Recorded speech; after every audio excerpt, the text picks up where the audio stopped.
Doufám, že aspoň se něco stane, čemu bych se mohla zasmát. Jinak točím úplně zbytečně. Dámy a pánové, milí učitelé a rodiče, přátelé i vy všichni, kteří jste zabloudili na tento ples. Všichni jste vítáni na maturitním plese veterinární prevence. Ano, jsou už to 4 roky. To je ale doba. Ještě teď si pamatuji na prvák. Stáli jsme vytřepaní před školou, měli respekt z učitelů, studentů vyšších ročníků, no a vlastně báli jsme se skoro všeho, snad i sami sebe. Ale to neznamená, že bychom se nedokázali otrkat. Přišel druhák a naše sebevědomí stouplo jako teplota při úpalu. Vždyť co, už jsme nebyli ti prváci zobáci, ale velevážení druháci, kteří házeli pohrdavé pohledy na všechno, co bylo jako rok mladší. A co teprve třeťák? Byli jsme skoro největší machři, co chodili po škole jako elita, která bude nastupovat po odcházejících čtvrťácích. Pravda, že v této době se začalo nenápadně často objevovat slovíčko maturita, ale pořád to nebylo tak aktuální, takže proč bychom se tím zbytečně zatěžovali? No a tento rok maturita už není jen slovo, za ním se skrývá takzvaná zkouška dospělosti, ale i to, že se všichni po těch dlouhatánských 4 letech rozletíme do všech koutů světa. Ano, nikdy jsme nebyli ten nejlepší kolektiv. Dokázali jsme se dohádat snad kvůli všemu.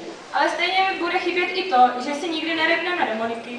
Nikdy se nezasmějem s Lejou jejím vtipům. A Adélo, od tebe už nikdy nikdo neopíše žádnou písemku. A tak, jak jsme si zvykli sami na sebe, tak jsme si po nějaké té době zvykli i na naše školní předměty. Já už si třeba nedokážu představit život bez kupy papíru do nemocí zvířat nebo usírání bez sešitu pod hlavou.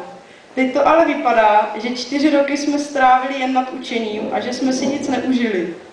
Což ovšem není pravda. Kolikrát jsme se nasmáli při praxi, na lyžáku nebo na vodě, ale i při zkoušení a písemkách. Tehdy jsme dokázali, že jako kolektiv můžeme být dobrý tým. Ale i to končí. My teď předáváme pomyslné žezlo našim mladším kolegům a odcházíme s pocitem toho, že škola nás nejen něco naučila, ale i obohatila o dost nových a neobvyklých situací, které bychom stěží zažili někde jinde. Tak, a teď je čas na to, abychom poděkovali. První poděkování patří nám. A to za nezdolnou vůli každé ráno stát, obléknout se a s chutí vyrazit do školy. Nejen taková vůle zaslouží váš potlesk.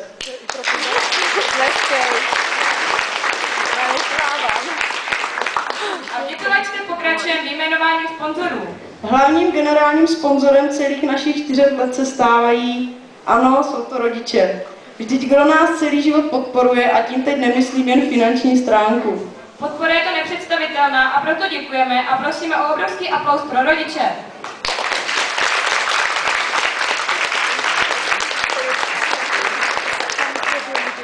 Tak, poděkovali jsme sobě, rodičům, ale co učitelé? Bez nich by prostě škola nebyla. Náš zvláštní dík patří paní Pavle Palánové, která si s námi jako naše třídní učitelka užila nejvíc. Doufáme, že její první třídnictví neodradilo a příštím prvákům bude dobrou třídní stejně jako nám. Další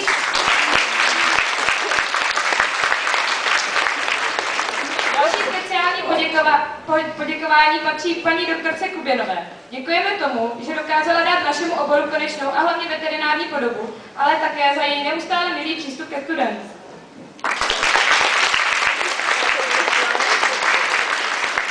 Ovšem nesmíme zapomenout na paní učitelku Petru Běgonovou, která nám pomohla najít cestu k dříve nenáviděné chemii.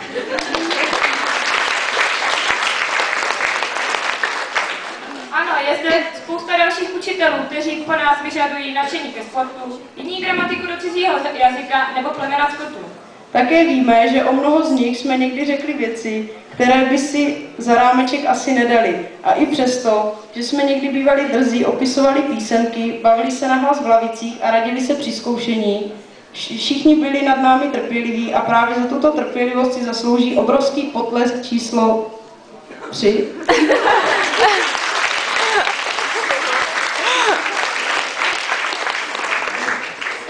Teď už stačí popřát jen dobrou zábavu s taneční kapelou K-Band, přesné oko při volbě té nejsympatičtější maturantky a šťastnou ruku při výběru lístku do tomboly. Tímto také děkujeme sponzorům.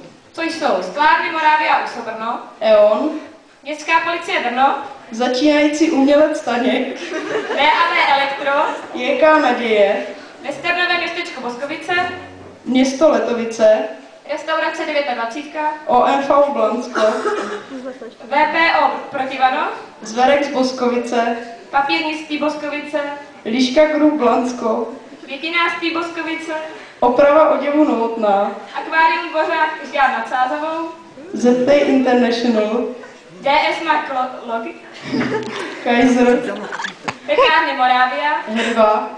a Zednictví Čiže. Děkujeme.